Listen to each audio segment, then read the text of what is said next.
यहाँ से बनी इसराइल की तारीख का एक और रुख आप देखेंगे। बज़ाहिर हम देख रहे हैं कि बात बनी इसराइल की हो रही है, लेकिन हकीकत यह है कि बनी इसराइल के रवैये को हमारे सामने खोलकर, हमारे सामने रख के दरअसल हमें समझाया जा रहा है कि तुम वो नहीं करना जो वो कर चुके। यहाँ सिर्फ बनी इसराइल की हालत पर तबसरा मकसूद नहीं, खबरें सुनाना मकसूद नहीं, कि किस्से सुनाना ही मकसूद नहीं, बल्कि इन किस्सों में इबरत है।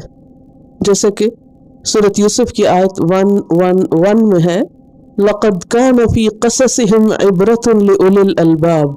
इनके किस्सों में इबरत है, सबक है अक़ल वालों के लिए।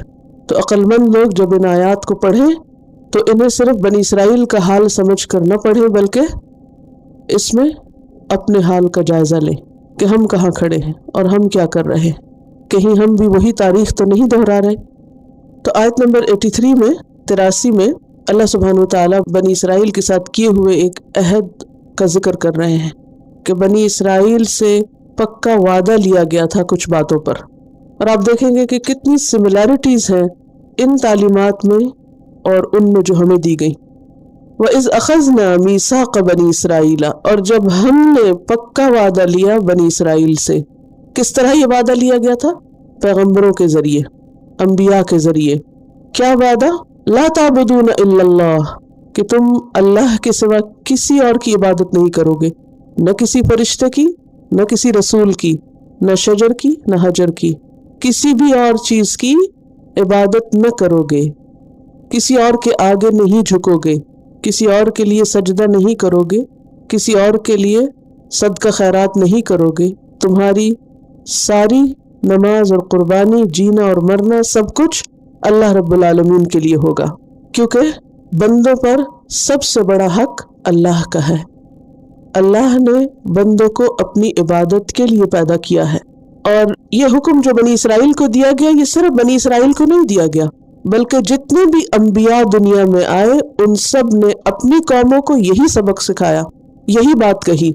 सूरत अन-नहल आयत 36 में आता है, वलक़द बअसना फ़ी कुल्लि उम्मतिन रसूलन अन अब्दुल्लाह वज्तनिबुत तागूत, और अलबत्ता तहकीक भेजा हमने हर उम्मत में एक रसूल, ये कहकर कि लोगों अल्लाह की इबादत करो और तागूत की बंदगी से बचो। यानी तमाम अंबिया का एक ही पैगाम रहा है। क्या पैगाम रहा है? अल्लाह की इबादत करो, क्योंकि अल्लाह ने बंदों को पैदा किस लिए किया?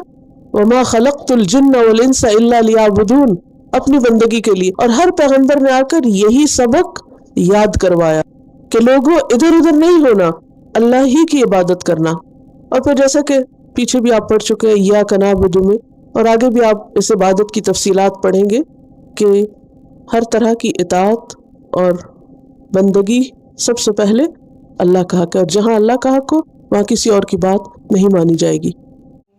وَإِذْ أَخَذْنَا مِيثَاقَ بَنِي إِسْرَائِيلَ لَا تَعْبُدُونَ إِلَّا اللَّهَ وَبِالْوَالِدَيْنِ إِحْسَانًا وَذِي الْقُرْبَى وَالْيَتَامَى وَالْمَسَاكِينِ وَقُولُوا لِلنَّاسِ حُسْنًا وَأَقِيمُوا الصَّلَاةَ وَآتُوا الزَّكَاةَ ثُمَّ تَوَلَّيْتُمْ إِلَّا قَلِيلًا مِّنكُمْ وَأَنتُم مُّعْرِضُونَ